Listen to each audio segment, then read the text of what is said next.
Hard Hat's all about showing up to play hard, doing what it takes to win. If you want to cement legacy, win another. He's your third center. You don't want to puff him up too much, but it's hard not to. This is maybe the most I've ever agreed with you.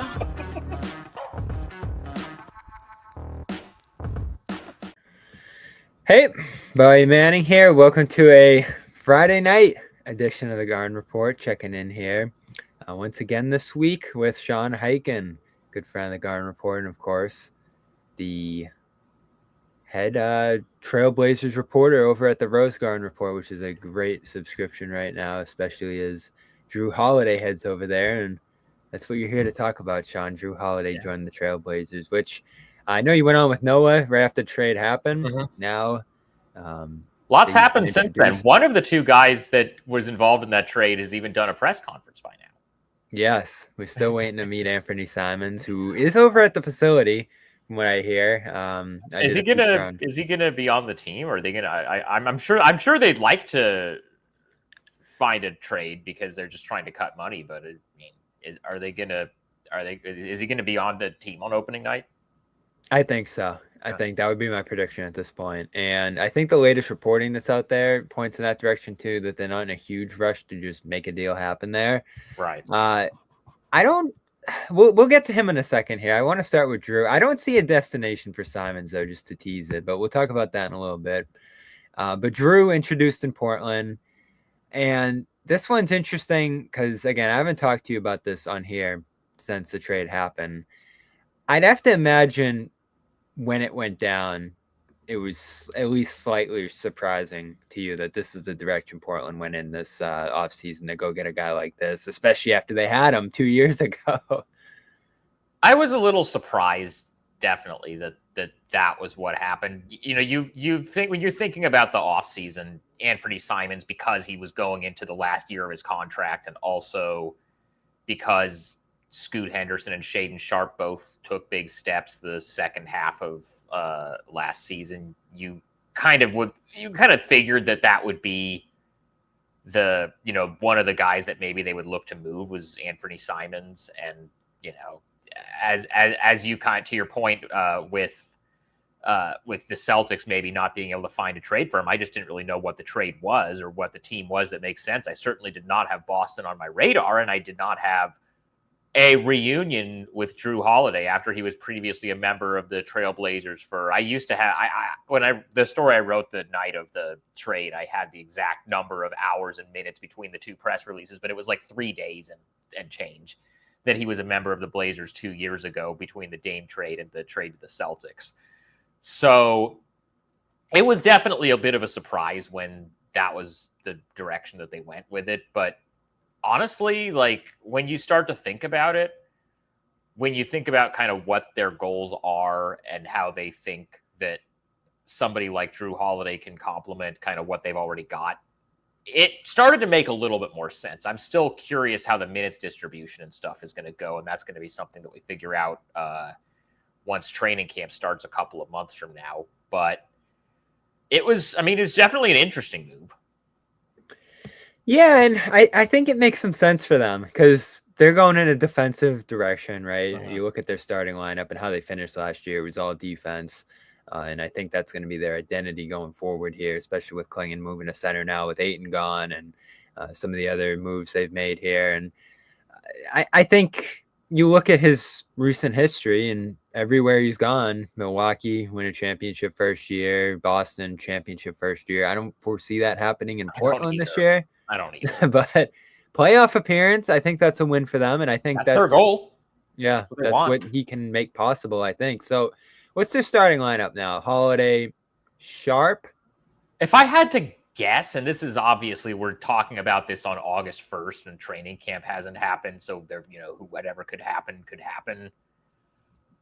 I kind of think it's going to be Jrue playing off ball at the 2 and Scoot as the starting point guard. If you made me, guess who the opening night starters are today, again, August 1st, we don't know who's going to be healthy. We don't know who's going to have a good camp and who's not. I think as of right now, the 5 starters that I would be more inclined to guess are going to be the starters opening night are Scoot, Jrue, Avdia, Kamara, Klingon. Interesting. So Grant and Sharp off the bench. Yeah. I mean, the Jeremy thing's interesting because like he is the most, the highest paid guy on the team, and or I guess technically Jrue makes a little bit more money than him now, but like, based on just tenure and years in the league and years on the team, you would think that Grant would be kind of penciled in as a starter. But I mean, he had kind of a down year last year, and there's no way that either Kamara or Avdia is not going to start. So somebody's got to be the odd man out. And I kind of think it's going to be Grant unless he just comes in and has an incredible camp. Yeah, an interesting thing about them too, and we're going to talk about Simons in a little bit here, but he led the team in scoring last year. Sharp right up there with him. So Simons is gone. Sharp in this scenario is off the bench. Avdia was great last year. Like you mentioned, Grant down, didn't play a ton of games.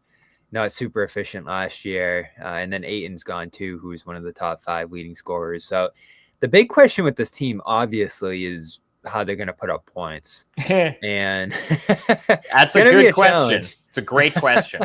Because Drew's giving you 10, 12 points a game at this point in his career.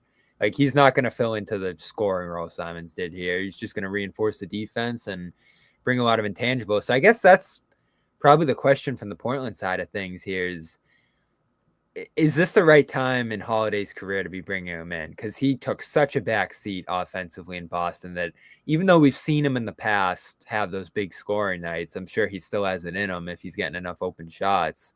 He's not going to play a lead offensive role for this team necessarily. Maybe that's good because he's playing alongside young guys that Portland wants to start pushing into, the next phase of their careers. But offense could definitely be a struggle for this team as I start to envision how good they could be this year.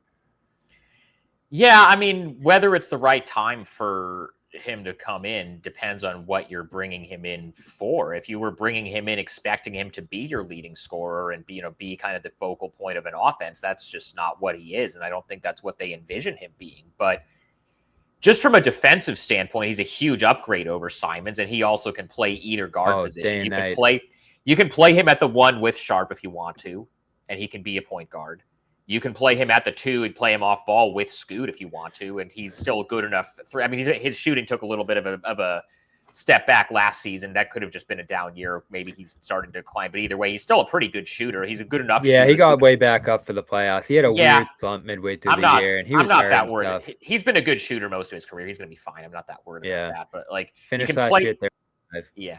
He's a good enough shooter. You can play him off ball with Scoot and it'll be fine.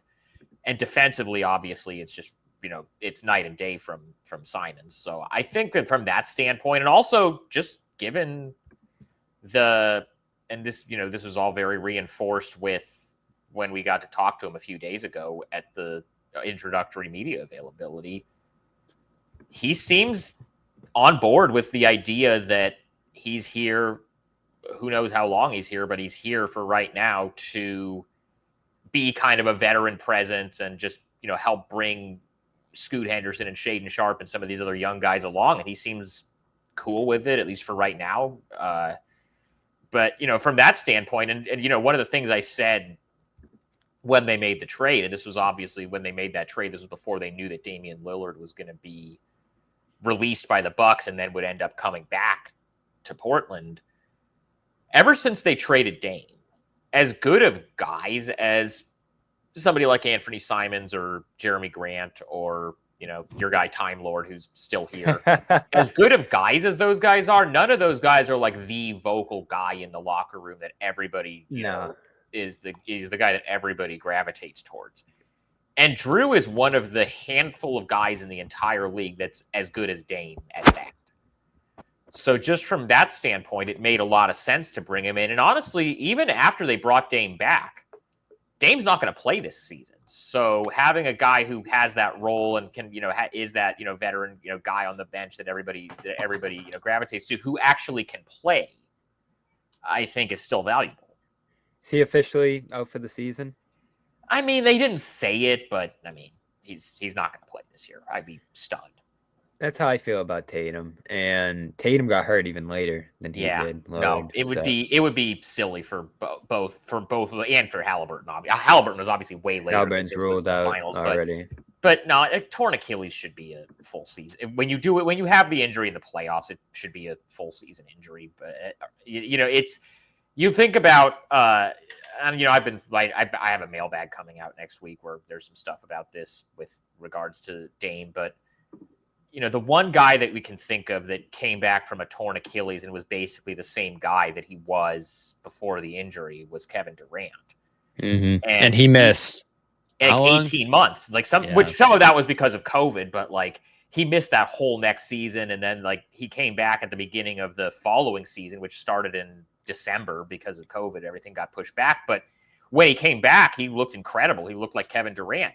And then on the other end of the spectrum, you look at, and this was a long time ago, and obviously medical science has advanced since then. But when Kobe tore his Achilles, he tried to come back in 8 months, and it didn't go well for him. And just going off of what people around the Blazers organization have said, both off the record and at Dame's press conference, I don't think anybody is really in any rush. They know that like the deal here is they brought him in as like, to help along some of these young guys.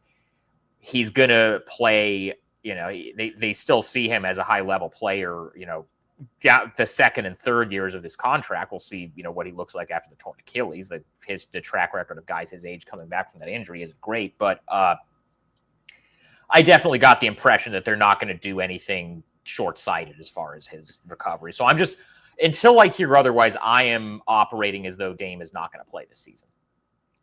Yeah, and of course he's back in Portland. I probably should have considered that more seriously as a possibility. I know you mentioned it to me when I reached out to you and was like, "Where's this guy going?" Like, it makes all the sense in the world that he's back there for a bunch of different reasons. And I want to talk about him in a second here. But for Holiday, you were at the press conference.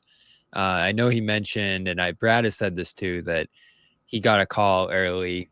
Gave him a little bit of a heads up that a trade was going to be happening here. He prepared, Brad Stevens did, Holiday and Porzingis, for the fact that they were probably going to be gone because of the second apron stuff and tax and all that. So he wasn't surprised by it, unlike the first time around, heading from Milwaukee to Portland, which was a pretty big shock for him. And he said, I was excited. I knew that obviously I got traded here before, so it was kind of full circle, talking to Chauncey, talking to Joe. And I really do appreciate what they did for me the first time around. That was sending them to a good team in Boston, right? Trying to set them up. That really did mean a lot for me in my career. I know this time around, just talking to them, they're just kind of like, I got another chance to get you. And they thought I'd be a good piece here. So excited to be here. There was a report when he first went to Portland that he wasn't thrilled with it. So I don't know where that came from. There's a lot of stuff out there, man. I mean, look, I'm sure piss was the word. Yeah. Yeah. Like, look, man, I'm sure he was probably because he, obviously he liked, he's had a good couple of years in Boston. I don't think he was thrilled that he was getting traded, but this idea that, it was kind of the same thing. Like, I'll bet when Dame first got traded to Milwaukee after he wanted to go to Miami that whole summer, I'll bet he was not. I know for a fact he was not thrilled that was where they sent him. But, after he cooled off a little bit, he was like, all right, this is actually not the worst situation in the world. And Jrue actually kind of alluded to this in that quote that you just read that was from his media availability that I was at the other day, is that when the Blazers first got him from Milwaukee in the Dame trade 2 years ago, they were never going to keep him. They were always he was like the piece that they were going to turn around and turn into more assets.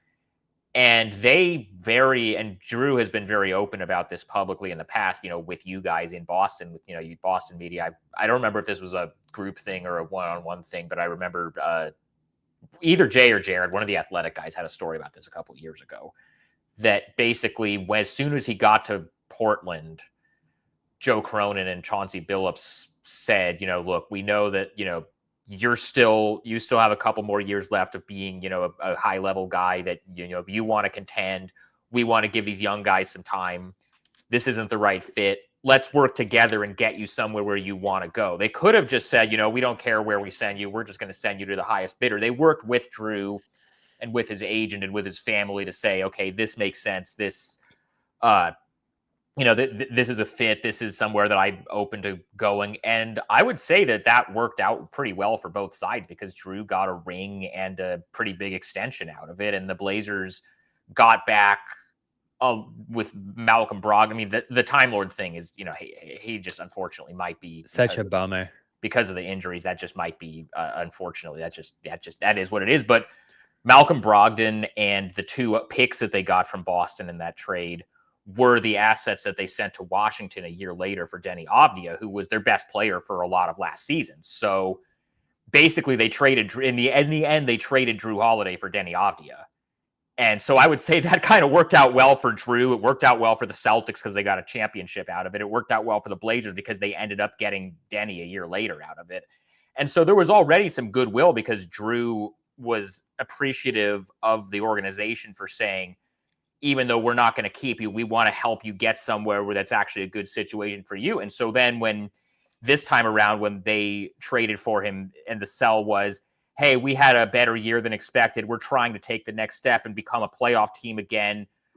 Can you kind of be, the vet and help out some of these young guys, help out Scoot, help out Shaden?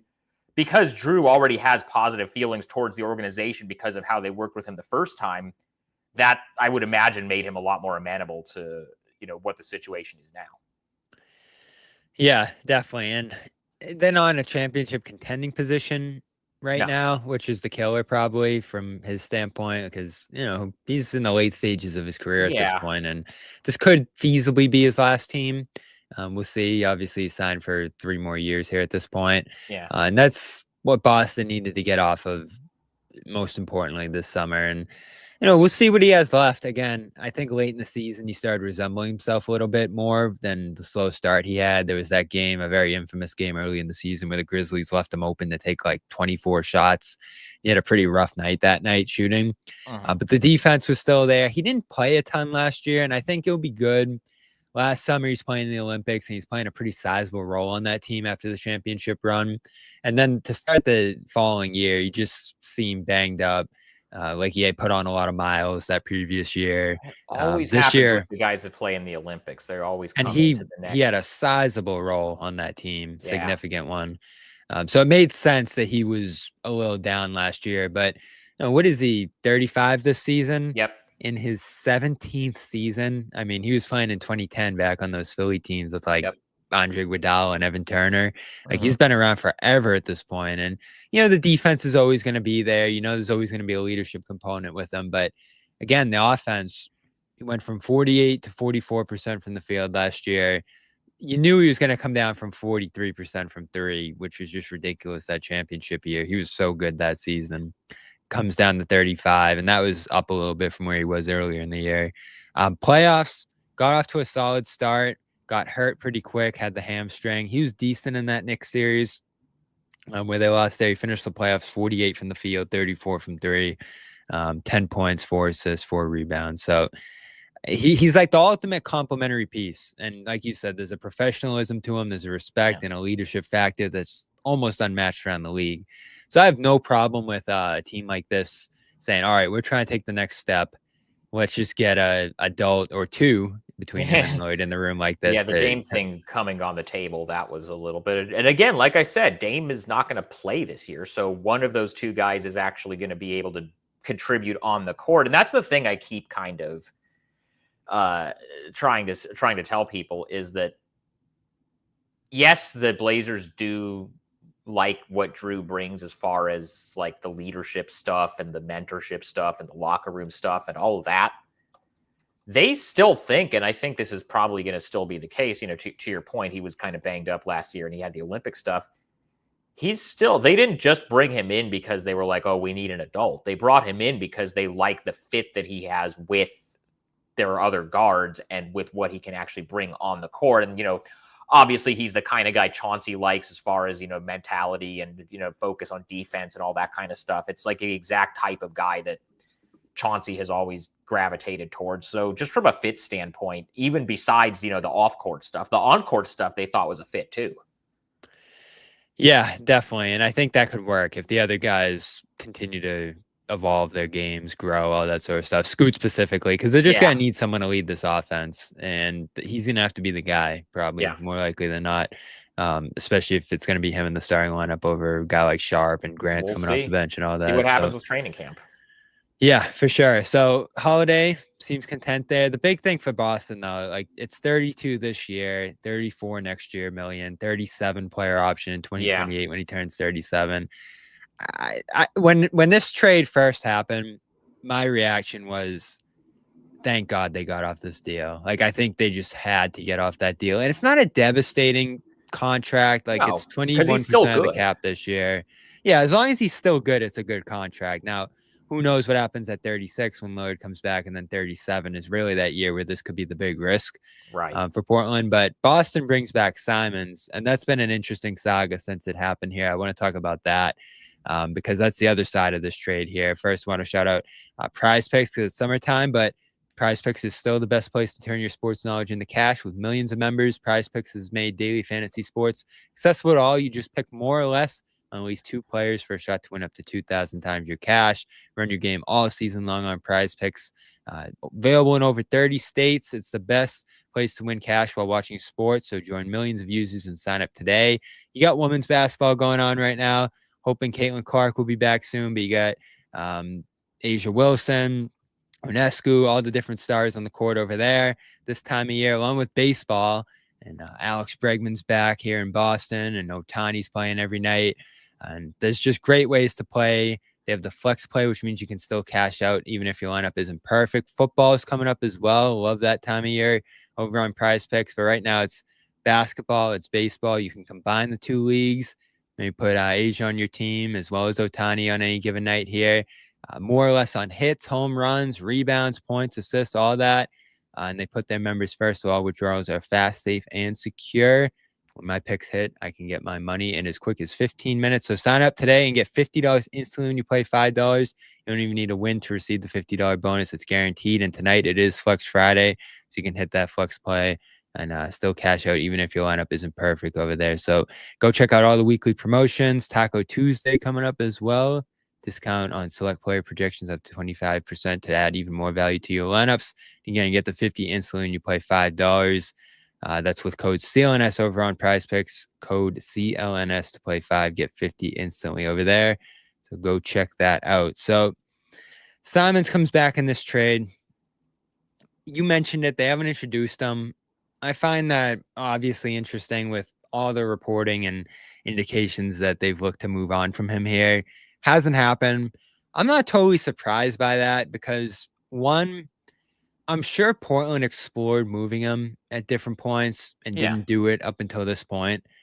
2, we know guard is the most saturated position in the league. Everybody has a point guard that they're happy with for the most part.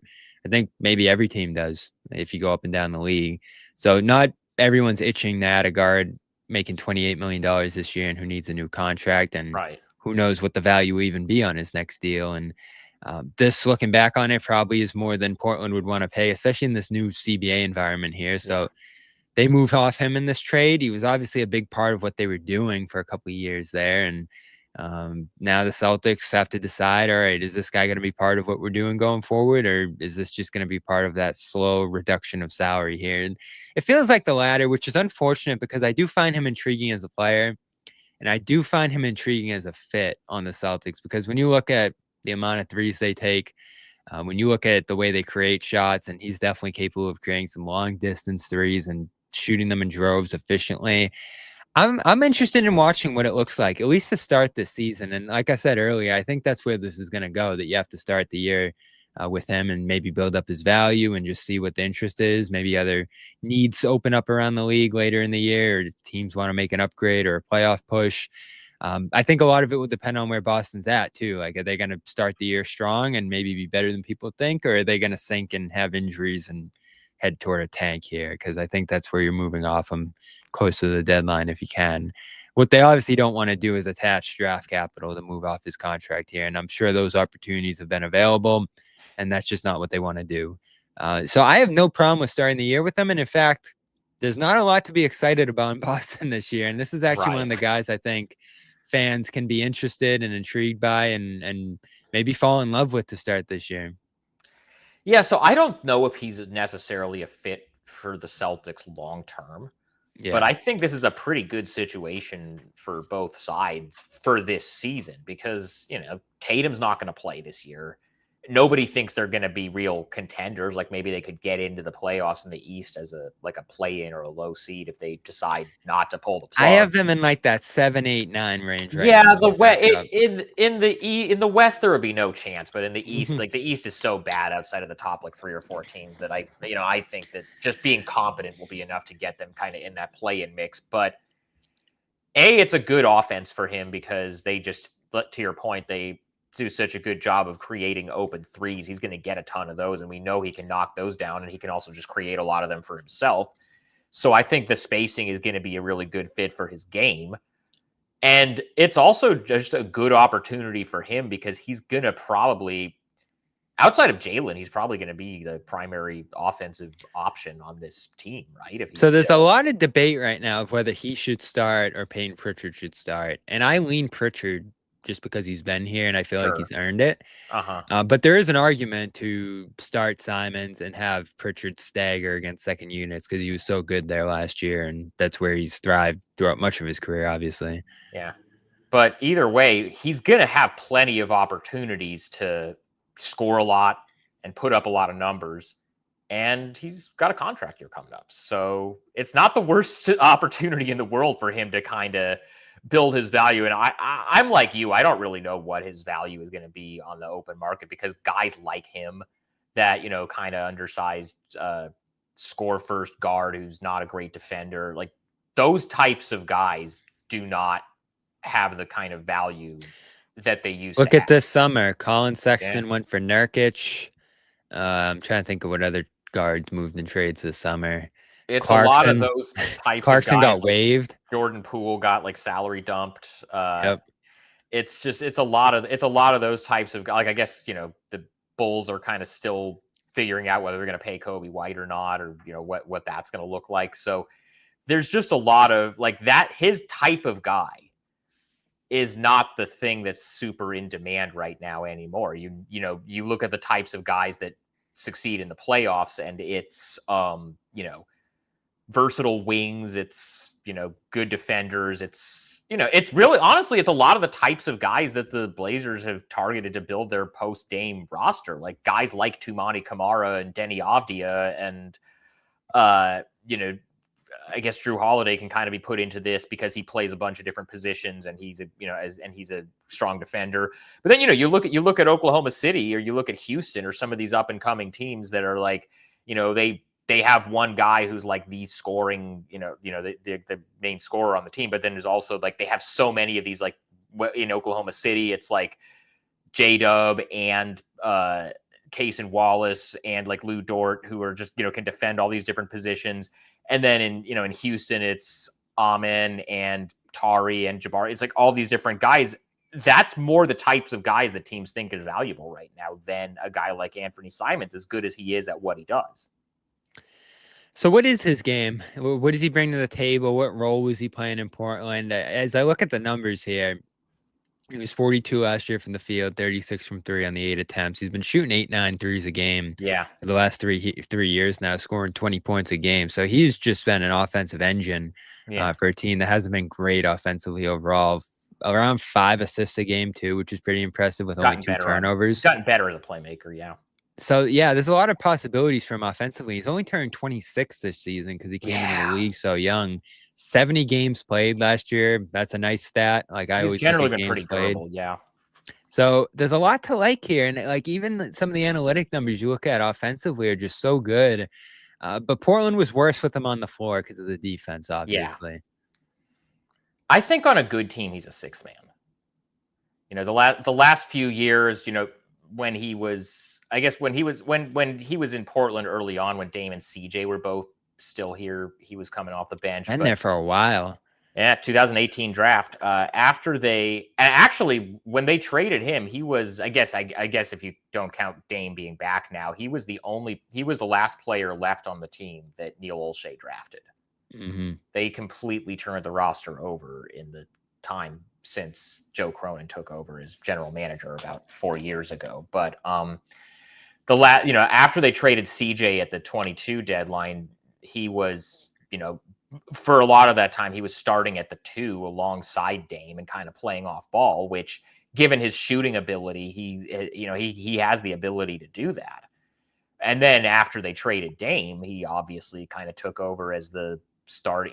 At first they tried playing him with Scoot, where he was playing the 2 and Scoot was playing the 1, and then Scoot struggled, so they started playing him with Shaedon Sharpe, and he just has kind of toggled between playing the 1 and playing the 2, and he can do both.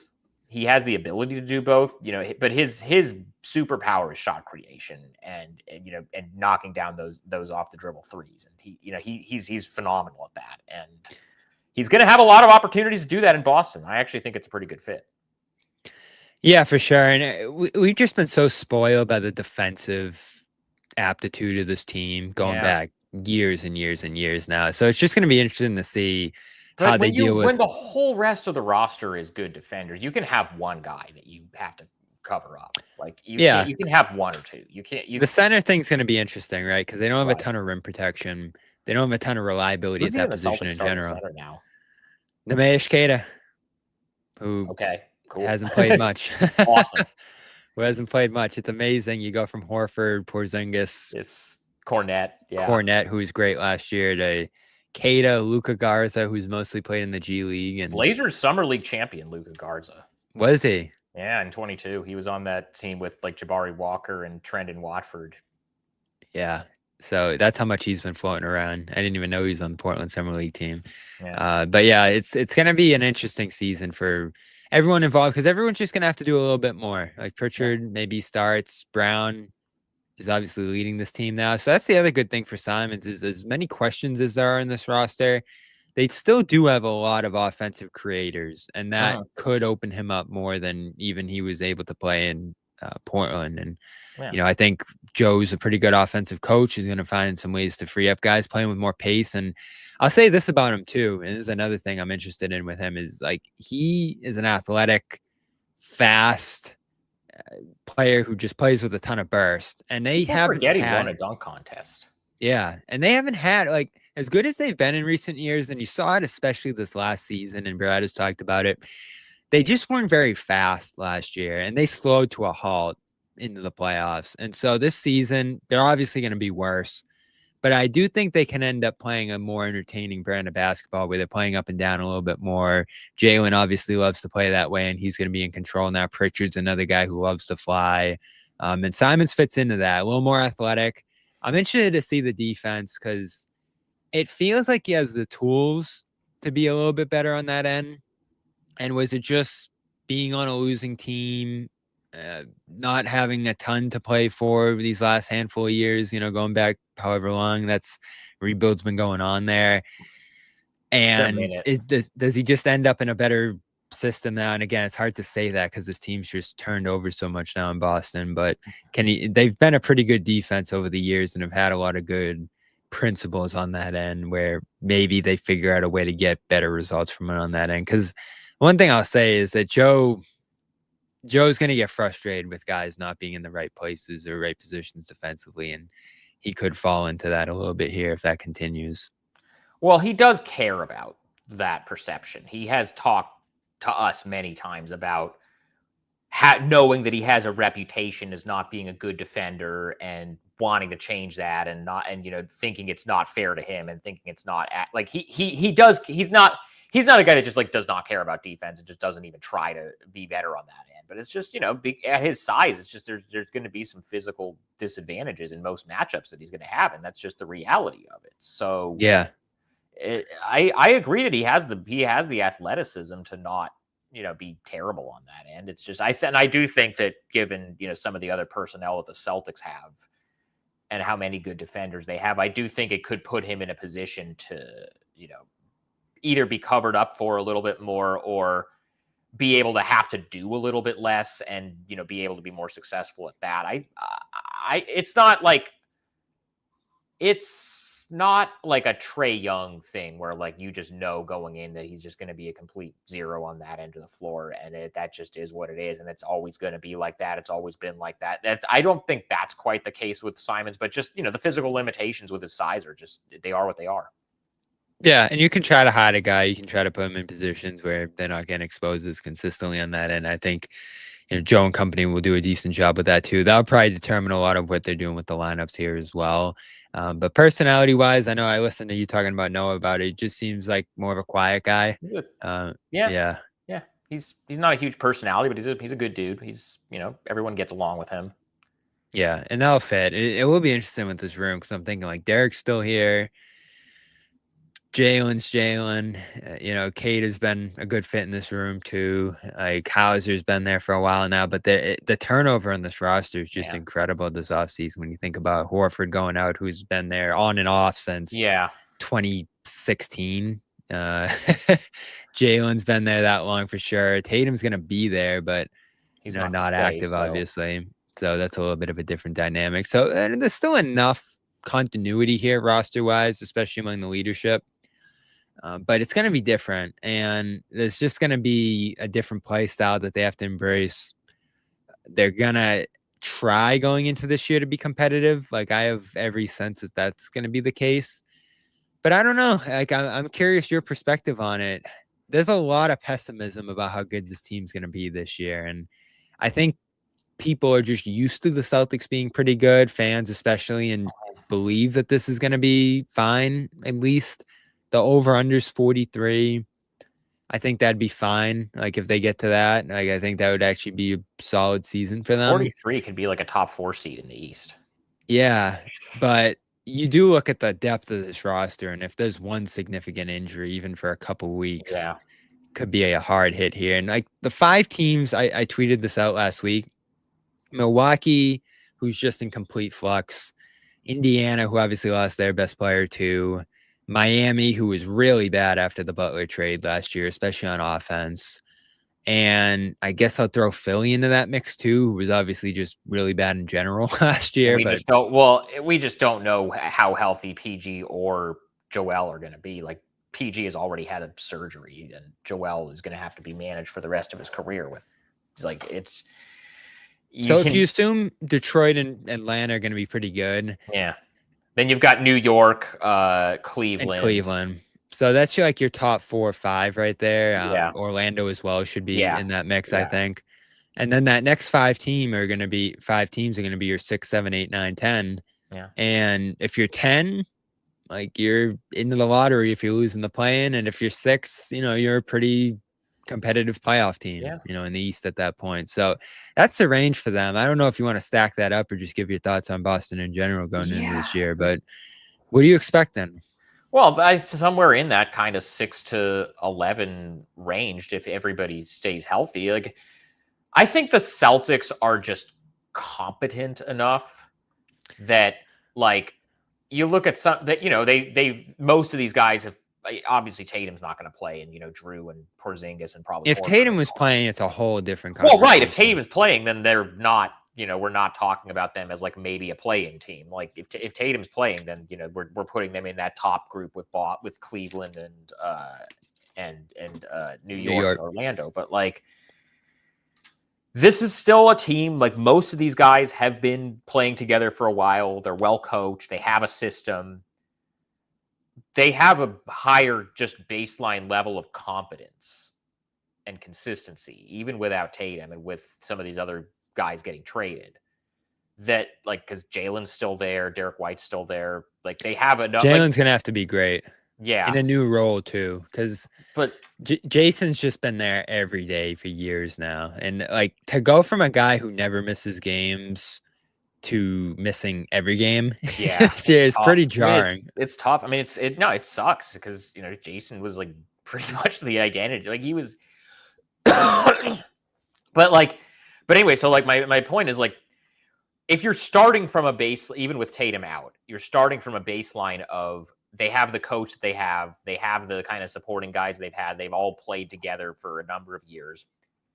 Are you going to trust that more, or are you going to trust, like, I don't know, whatever Toronto has going on, or I don't trust Toronto. whatever Philly is with whatever health PG and Embiid may or may not have, and just those other kind of weird stuff around it. Like, I still think there's just enough competence and there's enough consistency with Boston that out of all those teams, I could see them like just getting a 6 seed by default if they wanted, or, they could just decide to take a gap year and say, you know what, we're going to That's what the roster looks like right now. Like, they could find a center.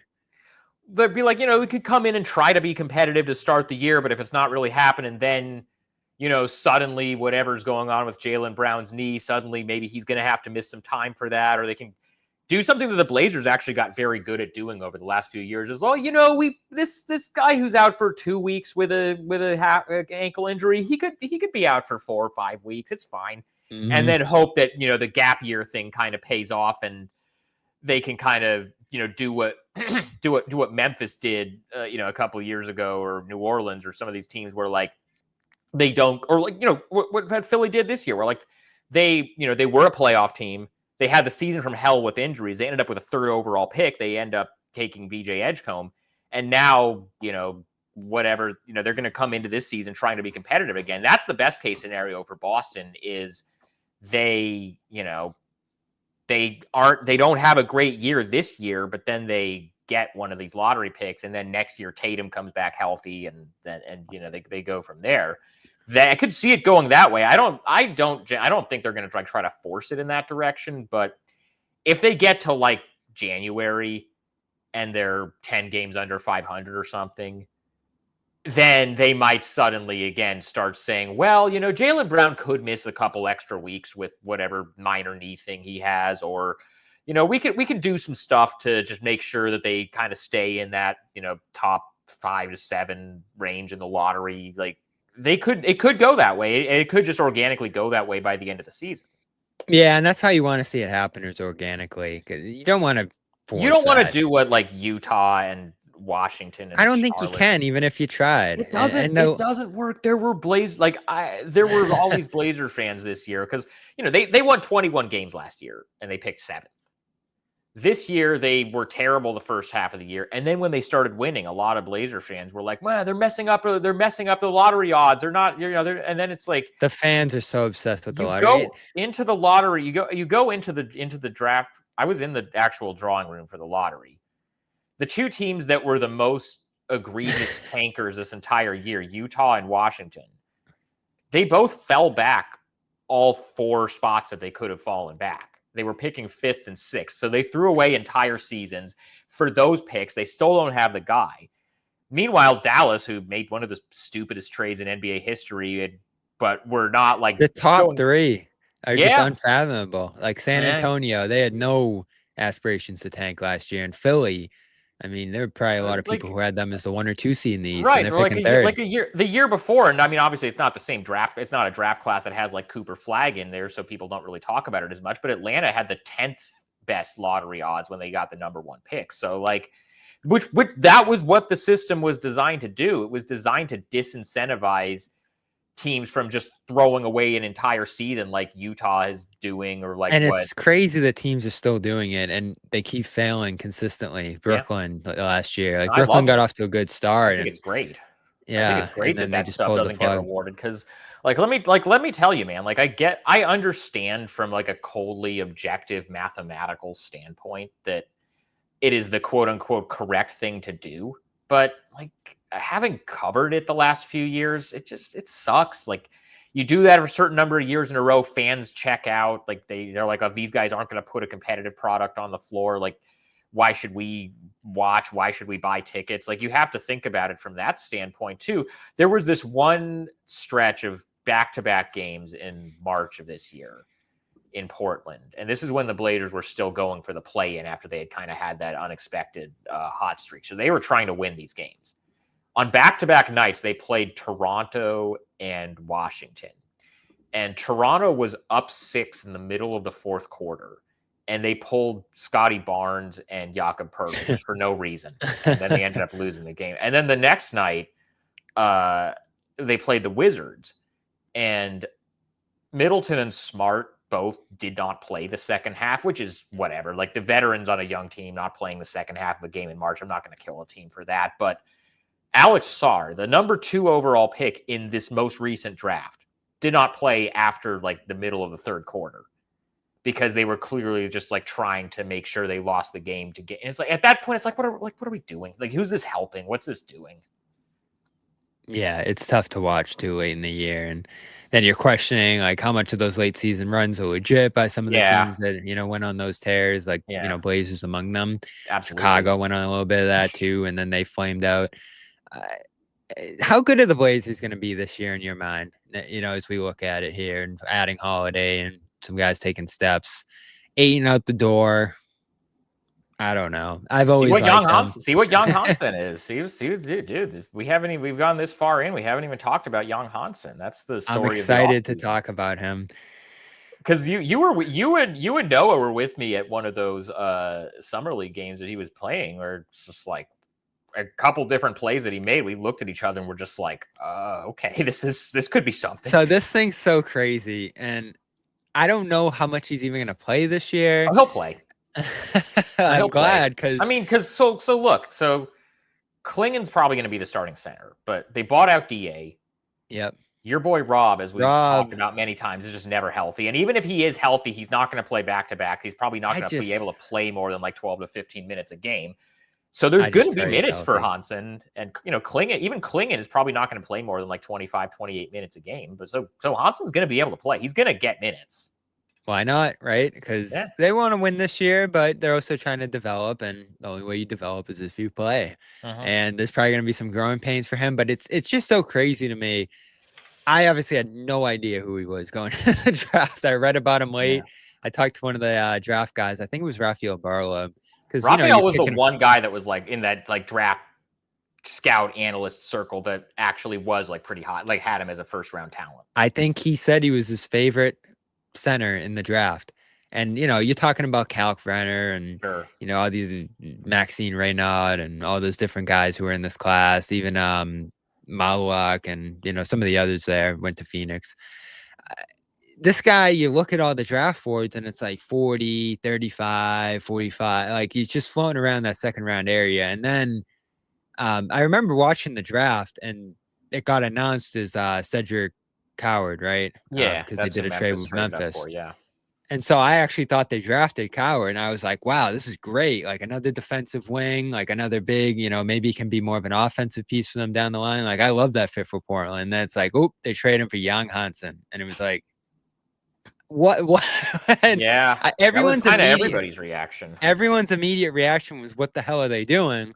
And then he gets on the floor at Summer League and he, had a few press conferences that were funny and all that. And it was like, whoa, this guy's a sensation. And he was the most talked about guy at Summer League alongside Cooper Flagg, I'd say. Yeah.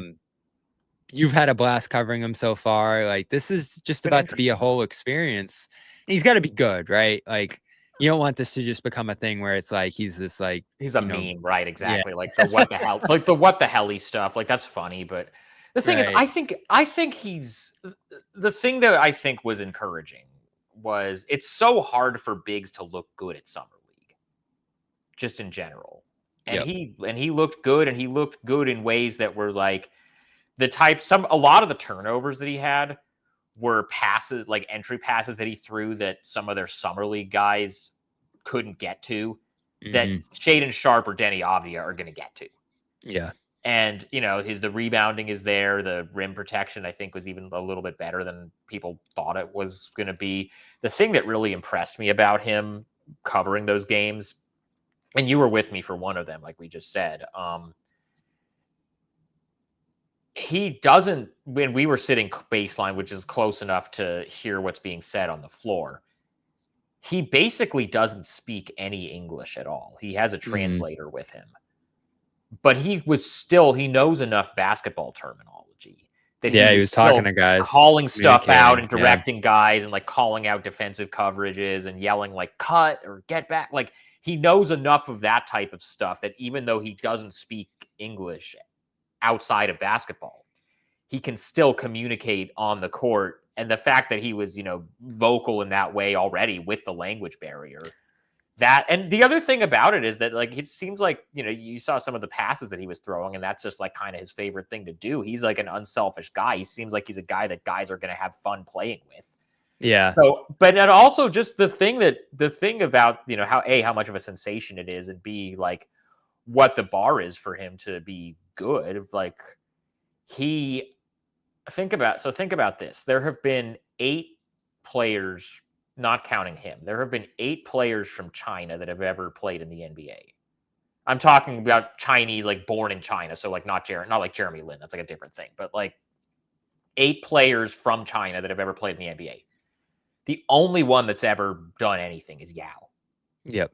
And it's a country that has more basketball fans than the United States has people. So if he's even just like a good rotation big, he's the second best Chinese player in NBA history. And honestly, if you get a good rotation big with the 16th pick, like, that's a pretty good pick.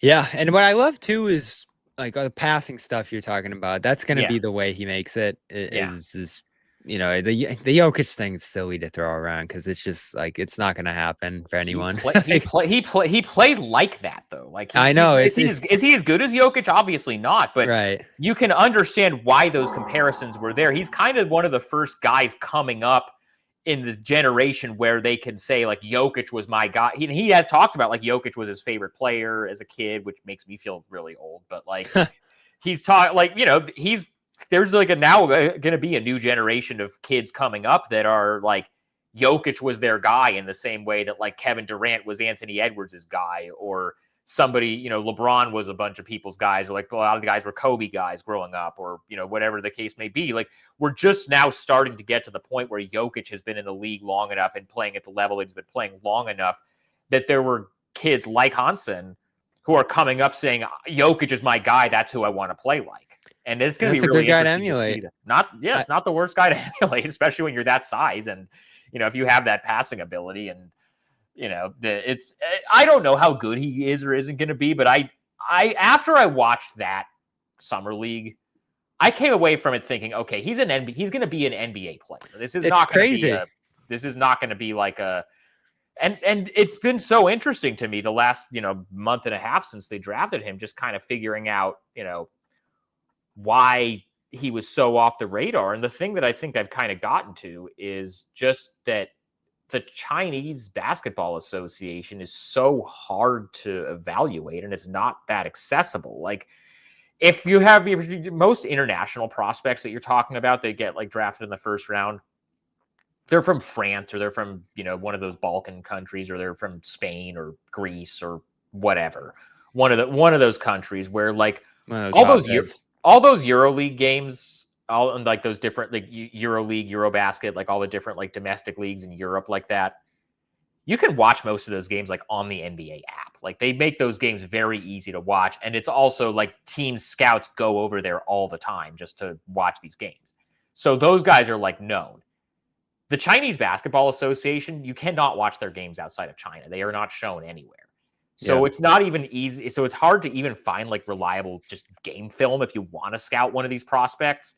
And then if you want to get over there and actually see them in person, like Mike Schmitz and Sergey Oliva, 2 of the Blazers assistant GMs, did, it took them months. I talked to them about this after the pick was made, and I wrote a story about it. It took them months to even plan that trip, like logistically, and get all the visas and stuff that they needed to get approved. And as you can imagine, the Chinese government and the Chinese Basketball Association is not super, super accommodating or transparent about that type of stuff, which, you know, this could also explain why there have been so few Chinese players in the NBA that have been, you know, have panned out, considering how big of a country that is and how much they are, you know, a basketball country. But that also would explain why, you know, it was not as much of a consensus that this guy was as good as he was.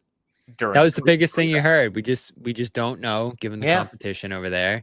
Yeah. And we don't know based on how much we've watched him and how much, you know, he's shown to this point. How old is he? 19? He literally just turned 20. He turned 20 the day after the draft. So like, there's so much mystery and intrigue here. And it's a fascinating coverage point for you. Oh, like, yeah. You know, like, This I'm is about to starting be to a play whole around with experience getting for some you. of my stories translated into Mandarin. I published one the other day, and This is going to be China's team potentially. You know, they've could had be a they key, could be obviously Houston. they could be the new Rockets. They could be the Right, new yeah. Rockets. Like they're probably going to start playing preseason games over there in the next couple of years. Yeah, so there's so much, and again, he's got to be good for all this to matter. But Yeah. if he's good, this is going to be a whole experience. And you've covered winning Blazers teams, you've covered losing Blazers teams, but to cover like a legitimate sensation like this, and that's Yeah. what it felt like at Summer League. And Absolutely. Summer League's this pretty raucous environment where fans gravitate on the certain guys, and like there does become like the stars like Bronny and random other guys, but this was the guy out there, and the crowd just roared every time he did something, and he did a lot. There was a lot of flashes out there from him, and how much is that going to matter when the season gets started? We'll see. But the fact that he's going to get to play, as you said, that he's going to probably get to handle the ball. Like, there's no one on this roster who's going to dominate the ball. It's going to be pretty egalitarian, I'd have to say, offensively for this team, at least until Dame gets back. That's going to give him a lot of opportunities to do stuff here, and like you can make some mistakes, you can play through them. Like it's almost a perfect environment for him to make his NBA debut in. And Klingen's ahead of him, but like that's not an offensively gifted player. So they're gonna have to mix and match lineups a little bit. And I do hope Robert Williams is healthy this year. Who knows how long he'll be sticking around. Love Rob. Rob's the best dude, as you know. He's awesome. He's a great guy. Everybody loves I'm sad him. I forgot. So I was ranking teams with Law Murray the other day, and I did it on my column that I do over on BSJ this week too. I forgot about Robert Williams. I really did, which is come on, man. You covered the Celtics. You covered him for how many years in Boston? He's played like 25 games the last 2 years. I know. No, I've had that. I have a mailbag coming out next week that somebody asked me, like, so how do you see those center minutes being divided up between Donovan, Yang, and Duop Reith? And I'm like, I had to write in the response to the mailbag question, Robert Williams is also on the team. It's easy to forget, but he's on the team. I hope he can stay healthy too, because he's like, even like, his health is what it is. He's still so good when he's healthy, like as a rim protector, as a rim runner. And talk about like defensive identity. He's the anchor of a legitimately top 5 defense if he's healthy. That's why they haven't traded him, because because his health, $13 million too. That's the thing. Like his health history is what it is, and so because of that, teams aren't going to really give up real stuff for him. And if they're not going to give up real stuff for him, then the Blazers are like, well, we like this guy when he's healthy. We're not just going to give him away. So he still hasn't played against the Celtics yet. No, he hasn't. He's played a total of 26 games over the 2 seasons that he's been in Portland. He played 20 games last year, and then he only played 6 the year before because he had the knee injury pretty early on in the season. Oh man, yeah, and you're just starting to think, all right, maybe it's just not going to happen at this point. But it might just, unfortunately, his body just might not. It just might not. I hope he's able to recover and have a long career, because he's a really fun player, and he's also a really good dude who I like a lot personally. So I hope that it ends up working out for him. But the history is what it is at this point, unfortunately. So as I stacked up the teams, like I said, I did a rankings over here, and in that Philly, Milwaukee, Boston, Miami, Indiana sandwich there out west, I did have in the mix for 10 Portland and Memphis. 10 like overall in the league, or in the West? Oh, in the West. Yeah, no, I think that's like a reasonable place to put them, because if you look at you look at the West, like the 3 teams that I think you say are like the top 3 teams in the West are Oklahoma City, Houston, Denver in some order. Yep. You probably have Minnesota at the 4 spot. Mm-hmm. Both LA teams are going to probably be pretty good, assuming they're healthy. Yep. So that's 6. That's 6. And then it's like, okay, Dallas. I like San Antonio. San Antonio, like if Wemby's healthy, San Antonio's going to. The Dallas thing could go either way, just because I'm pretty high on them. I think the defense is going to be awesome. Like you don't know when Kyrie is going to play. Like AD's hurt a lot. Like you don't know what kind of like that one could go either way. If they're healthy, sure. Like I think that team's going to be really good, but just there's so many question marks there that you don't really know. San Antonio, yeah. Like if Wemby plays, 65 games, then yeah, they're a playoff team for sure. Like that's the, and then Golden State, like. those guys are getting kind of older. Like Jimmy Butler never plays regular season games, but like that team's still probably going to be pretty good. Then that's kind of where you then get to like, is Portland going to be better than like Memphis has already started having a bunch of injury problems. I think the highest that Portland's going to get in the West as far as the standings, just because the West is so stacked. We just ran through like a bunch of teams. I think like 9 or 10 is probably the reasonable ceiling expectation. Be a play-in team. Maybe they win 2 play-in games and get into the playoffs and lose to Denver or Houston as the 7 seed or something. Like that's probably what they're looking at, because so the teams that I think are going to be worse than them, obviously Utah, probably New Orleans. New Orleans could be very bad. And then Phoenix, I don't think is going to be very good. Sacramento, No. I just don't like that roster at all. I don't like, they have some talent, but I don't like the way that roster fits. That's 4. So that would put Portland at 11. So really, I don't like Memphis either. Starting with Edey Memphis, and Jackson Hart. Yeah, so like John that could be the path to the 10th seed. But I think as far as like if you made me, I don't really bet on stuff, so I don't really get into like over unders and stuff. But they won 36 games last year.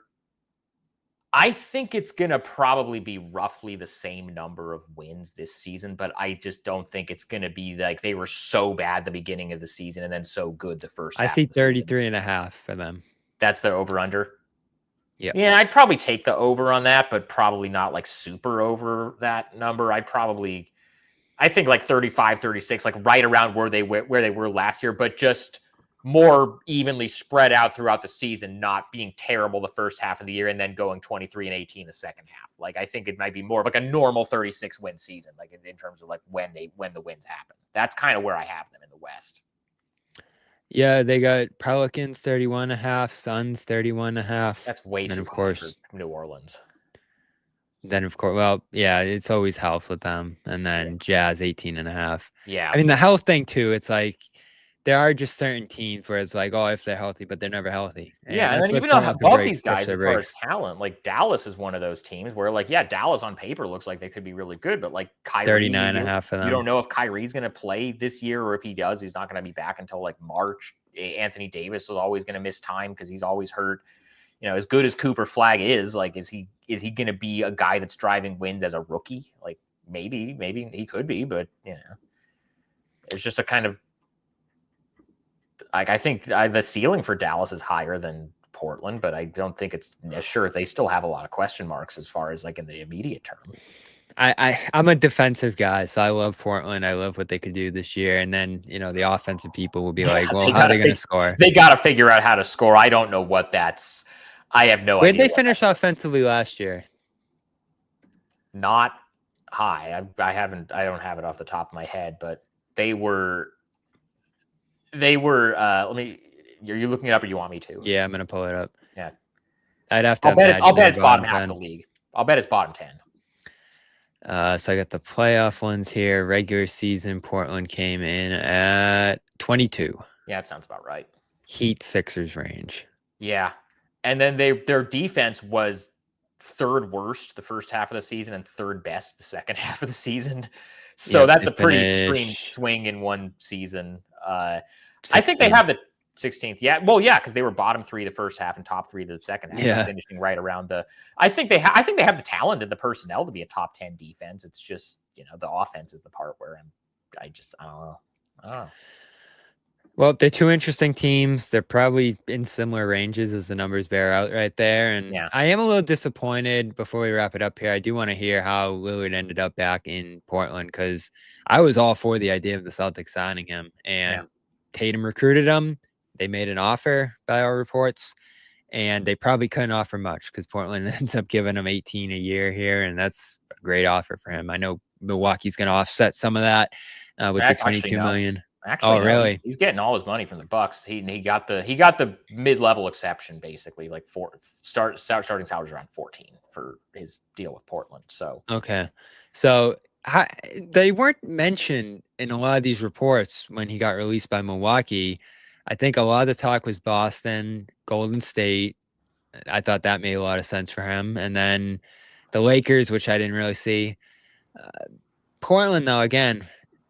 2 years later, he's back, and probably some sense of like, all right, should I have ever even left here? I think So it a big makes a part lot of of it. sense. And I then think family, obviously, too, which we've talked Yeah, about. And, that's a really big thing is that the kids are still in Portland, and that was tough for him to be away from them, and for the 2 years that he was in Milwaukee, and especially now that he has this injury and he's not going to play this year, it'd be good for him to be able to stay home and rehab and do that stuff and be around the kids and use the Blazers practice facility, which he knows because he was there for 11 years. And from the Blazers standpoint, it's he's not going to play this year, but then it's a good PR move for for the fans. Like, everybody has a good, like, feels good about it. And has always said that literally since the day that he got traded, he has been openly telling people privately that he was going to end his career in Portland. I think he thought that he was going to play out this contract, get a ring in Milwaukee, and then come back and do like the Dwayne Wade or Scottie Pippen, end your career with the team that you played most of your career for. I don't think anybody thought it was going to be this soon, but the involvement that he still has in the community here, and the amount of fan love that he still has, and honestly, for as contentious as things were between him and the front office that summer, like, it was not that hard for him and Joe to talk and kind of get past whatever they needed to get past to make it happen. And I think it just made so much sense for both sides. Yeah, and the Tatum Lillard simultaneous Achilles recovery, that was always that's a cool kind of idea to me. But yeah, how much do either of them get back to full form? And then you're trying to figure out how to play with each other too after that. And it's like, you go to that team and it's, what is that team at that point? Because they've already traded away most of the guys from the team that won the title 2 years ago. Whereas here's the thing about this Portland roster. And it's kind of ironic that, like, this is how it's shaken out, but this type of roster with these types of, like, a Denny, imagine if those best teams that Dame had in Portland the first time around, like the 2019 team that went to the conference finals, their two starting wings were Al-Farouq Aminu and Mo Harkless. Imagine if that version of Dame had Denny Avdia and Toumani Camara instead.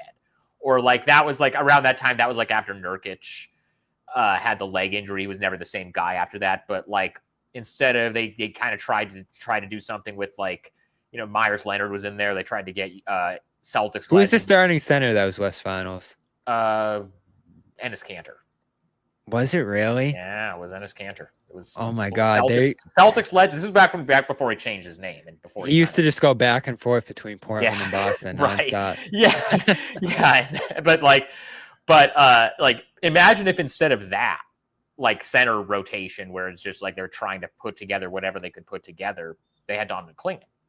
Yep. Imagine if they had, like, you look at, like, imagine if, like, he had, like, a guy like Shaedon Sharpe, that he could, like, throw lobs to. Like, the roster that they've built since he left is like the exact kind of roster that they should have built while he was here. And now he's coming back to it, and who knows? Again, he's not going to play this year, and then when he comes back next year, like, who knows what he's going to be able to do physically? Because, again, the track record of small guards in their mid-30s coming back from a torn Achilles and being the same guy is not a strong track record. But it's about the best, both on and off the court. It's about the best situation that he ever could have, hoped for. And he's getting all his money from both. Like, there's no offsetting. He's getting his full money from the Bucks, and he's getting that money from the Blazers on top of it. So, worked out well for him financially too. For sure. Yeah, I think it makes all the sense when you think of it and think about the other possibilities there that could have happened. So, I'll be interested to see what this team looks like this year in Portland. And of course, Boston, there's a lot of uncertainty as well here, but these teams have made a lot of moves, a lot of connections between them these last couple of years here. So I'll be interested to continue to track where they're both at. And Boston actually owes Portland from that Holiday trade a couple of years ago. They're 2020. Got all three of the picks they've got. It was 29. Yeah. They've still got all three of the picks they've got, or they've got the 28 and 30 swaps and the 29 pick unprotected still coming from the Bucks. Wow. So, and now Lillard and Holiday are playing together, which is just insane.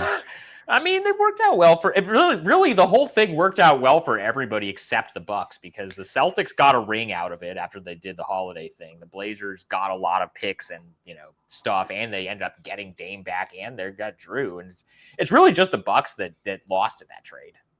Yeah, and they are still losing. I mean, the Lillard cap hit plus what they paid Turner just to have Turner. I guess I them don't and know. Phoenix. Yeah, too, because like there's just Phoenix had to dump Nurkic, and like they had to waive and stretch Nasir Little, and like I know they were kind of ready to get done with Ayton at a certain point, but like Ayton's a starting caliber center. I never liked that trade for Phoenix, and I thought again, Ayton last year, I get it. There's off-court stuff. Obviously, he's a good guy. Sure. He gets. I think there's some stuff about him that's been mischaracterized nationally. I think I like him as a. I mean, guy. he's a double for his career, Yeah, and is incredibly skilled. I think he's gonna do well in LA. I don't know why the Blazers cut him, but I know why the Blazers cut him, because they drafted 2 centers in the top 10, and it was. But to cut him, well, he gave back enough money that they could have the mid-level without. Fair enough. It. And he also kind of saw, like, look, they drafted 2 centers in the top 10. Clearly, I'm not a long-term guy here. I'm going into a contract year, and he was willing to give back $10 million, and they ended up in a situation where he's definitely going to be a starting center. And we'll see how that goes in LA. But no, I like DA a lot. I think he's a good guy, and I think he kind of gets a bad. I mean, I think some of the stuff he gets is deserved, but a lot of it I think isn't. Well, Lillard there now, of course, as well. I was in Portugal writing about Nemesh Cato, and I put first part of that series out today. I gotta go when that notification came through. We were both out at dinner together when the notification came through, and I was like, Portland? Yeah. Dude, I was in Indy because I went right from Vegas to Indy for the WNBA All-Star game. And I had I'm not going to get into it because it's sports writers complaining about travel accommodations, which I know is the biggest cliche of all time. But I had one of the worst travel days of my entire life getting from Vegas to Indy. It literally took me 24 hours with canceled flights and stuff. And so I get there finally, and I'm just completely dead. I pick up my credential, and then I go to my hotel, and I just pass out for 5 hours. And then I wake up, and I'm about to text a friend of mine who's also in town covering that to be like, hey, what do you want to do for dinner? And literally the notification comes, and it's all right, well, that's the rest of my night. Were you stunned? I was a little surprised it was them as much money as it was, but after he got waived, my immediate reaction when he got waived was I just don't think the time is right. It could be a couple years from now type of thing. But then, after a couple days, I started hearing from people who are, close to him and close to people who are close to him. And they were all just kind of saying, you know what, there's not a 0% chance that this happens. Don't rule it out as a possibility. And so I was like, oh, that's kind of interesting.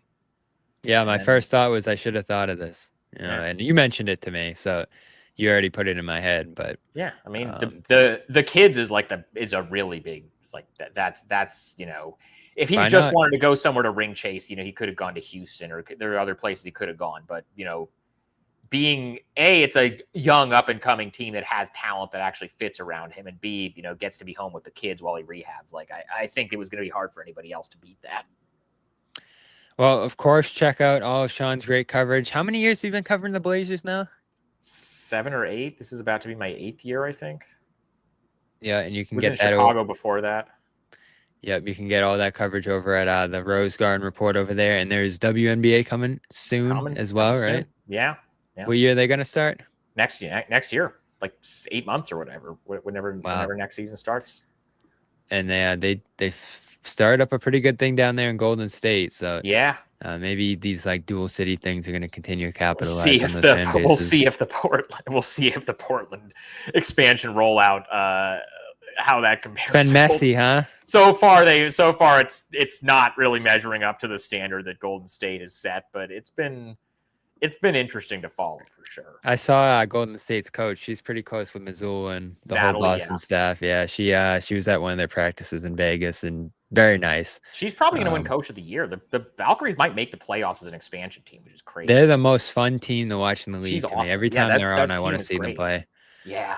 I actually saw them in person while I was in Vegas at Summer League. They were playing the Aces, and I hate that we get a I went down to Connecticut for the first time to see Paige a couple months ago, and it's a tough drive. It was like 2 hours plus, and it's kind of in the middle of nowhere, so you don't really know where you're going once you get there. And yeah, you got to go to the casino and all that. The Sun are for sale. Is there a chance that the guy that just bought the Celtics could try to buy them and move them to Boston? I don't know. This ownership thing, you've been covering an ownership saga for a while now. Yeah. The sale seems done, but the board of governors still haven't voted on it, and they pushed it back from Vegas. And well, because I think they wanted to figure out what was going on with expansion before they did that. I would expect, because it's not a Minnesota situation where like there was like this arbitration and there was this battle between the two parties about who's going to get the team. The Celtics, like that's going to get pushed through. They'll vote on it when they vote on it. And that's what I've assumed. Like I think they'll probably, once that gets approved, introduce the owner, introduce Simons and Yang, even though it's going to be like that famous Chris Humphries photo after they traded KG and Pierce and all them, and they brought those guys back. It's going to be one of those type of things. But I think, and Gerald Wallace. Blazer legend, Gerald Wallace. Beloved in Boston, too, for the little time. Gerald Wallace, that trade was directly the reason why the Blazers got Dame, because they traded him to the Nets for a top 3 protected first-round pick, which the Nets only protected top 3 because they only liked 3 players in the draft. And then that pick ended up being the 6th pick, which is what they drafted Dame with in 2012. And then the Nets traded Wallace and company to Boston, and with a couple first-round picks that became Brown and Tatum. Yeah, that's tough. Yeah. It's interesting. Every single great Celtics era has started with a big draft pick, so that might be where this goes this year. It could be. You're gonna retool around. Wouldn't be the worst thing in the world to have a 25-win season, and then be right back with Tatum and maybe Darren Peterson, Debanza. Debanza's from Brockton, Mass. Boozer's I think kid. that would be. Yeah, that would be a fitting thing if that happened. But again, going into this year, try to compete, just see where it goes. Thanks, Sean, for stopping by. Again, subscribe to the Rose Garden Report at rosegardenreport.com. Best coverage of the Blazers that you can find out there. He's over at Highkin, Highkin on Twitter. Subscribe to our podcast. There hasn't been a lot of news lately, but when there is breaking news, just have that notification turned on. We're going to go live whenever Horford signs inevitably. We're still waiting on that one.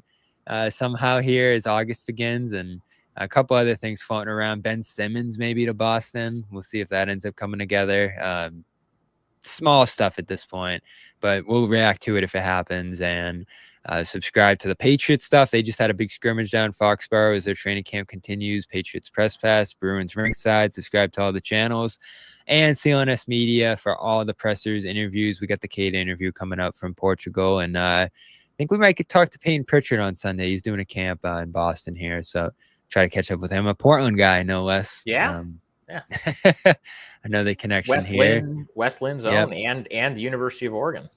Right. He's still got a lot of fans out here. He always gets a big reception. When he started out there, and he didn't love the experience. So we'll see if he ends up starting this year. He's going to have a massive season, I think. Among all the things I feel good about, I think he's just going to have statistically a humongous season with the role he's going to have. There's a huge you take out however many points Tatum averages, that's a huge hole that somebody's got to fill. That's why I think both him and Simons have a big opportunity to put up some numbers, if nothing else.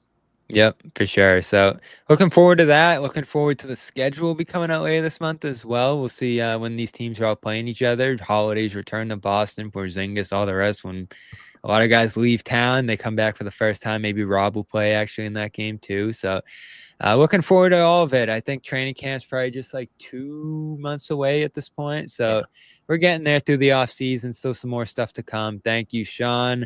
Thank you all you watching here live and watching it back the next day here. And we'll be back next week with another show talking about some other stuff as we continue to move through the off season here. And that's it for tonight. Have a good night, everybody. Have a good weekend, and peace. No one's sneaking a vegan brownie by me, I'll tell you that. Okay, you know what, John? We're going to do it. You have to feel that way too, Bobby. I have to feel that way. Let's fly Al over and make Luke your first center. Bobby, we gave you Luke an hour early. We're not going to end this on a damn conversation about Luke